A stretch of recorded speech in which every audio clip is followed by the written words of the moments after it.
हिमाचल की वादियों में बसा एक छोटा सा गांव नीलगढ़, जहां सूरज की रोशनी भी पेड़ों के झुरमुटों से डरकर पहुंचती थी। वहां के लोगों का मानना था कि रात 12 बजे के बाद गांव की पगडंडियों पर सन्नाटा नहीं बल्कि खूनी चुड़ैल का साया चलता है। कहानी शुरू होती है विवेक से, जो एक शहर का रहने वाला लेखक है और पुरानी लोक कथाओं पर रिसर्च करने नीलगढ़ आया है। उसके साथ उसका कैमरा और एक पुरानी डायरी है। गांव के मुखिया ने उसे चेतावनी दी थी, बेटा रात को खिड़की मत खोलना, चाहे कोई भी पुकारे। लेकिन विवेक इन बातों को अंधविश्वास मानता था। पहली रात जब वो पुरानी डाक बंगले में सो रहा था, उसे पायल की छन छन सुनाई दी। आवाज इतनी मधुर थी कि वो सम्मोहित होकर खिड़की के पास चला गया। बाहर घनी कोहरे में एक सफेद लिबास वाली औरत खड़ी थी, जिसके बाल जमीन को छू रहे थे। विवेक ने अगले दिन गांव के सबसे बुजुर्ग व्यक्ति काका से उस औरत के बारे में पूछा। काका की आंखें भर आईं।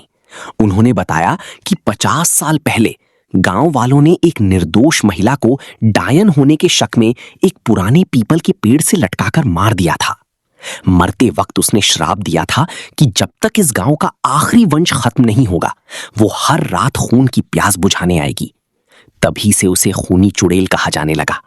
वो शिकार को मारती नहीं बल्कि उसे तड़पाती है और उसके शरीर का सारा खून पी जाती है, जिससे लाश बिल्कुल सफेद पड़ जाती है। अगली रात विवेक ने ठान लिया कि वो इस रहस्य को कैमरे में कैद करेगा। वो रात के 11:30 बजे उसी पुराने पीपल के पेड़ के पास गया।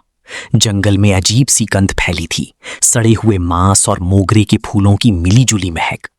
अचानक जंगल के जानवर खामोश हो गए। विवेक ने महसूस किया कि उसके पीछे कोई खड़ा है। जैसे ही उसने पीछे मुड़कर कैमरा घुमाया, उसकी चीख निकल गई। चुड़ैल का चेहरा पूरी तरह से झुलसा हुआ था, आंखें अंगारे जैसी लाल थीं और उसके लंबे नाखून खून से लथपथ थे। उसने हवा में फुसफुसाते हुए कहा, तुम भी उन्हीं में से एक हो। विवेक वहां से भागा, लेकिन जंगल का रास्ता जैसे खत्म ही नहीं हो रहा था। वो जिस पेड़ के पास से गुजरता, लौटकर फिर वहीं आ जाता। ये भूल भुलैया चुड़ैल का माया जाल था। उसे पेड़ की शाखाओं पर लटकती हुई सफेद लाशें दिखने लगीं, जो गांव के लापता हुए लोग थे। विवेक एक पुरानी शिव मंदिर की तरफ भागा। चुड़ैल मंदिर की चौखट के अंदर नहीं आ सकती थी।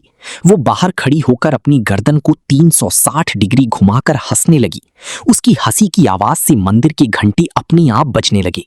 विवेक को मंदिर के पुजारी की एक पुरानी पोटली मिली, जिसमें रक्षा सूत्र और गंगा जल था। चुड़ैल ने विवेक को ललकारा, आज रात तुम्हारी आखिरी रात है। जैसे ही वो मंदिर से बाहर निकला, चुड़ैल ने उस पर हमला किया। विवेक ने अपनी जान की बाजी लगाकर वो रक्षा सूत्र। अगली सुबह विवेक गांव से निकल गया, लेकिन उसने महसूस किया कि वो काला निशान धीरे धीरे बढ़ रहा है। नीलगढ़ के उस पीपल के पेड़ पर आज भी एक नई सफेद लाश लटकी मिलती है। लोग कहते हैं खूनी चुड़ैल खत्म नहीं हुई, वो बस अपना शरीर बदल लेती है। चुड़ैल के गले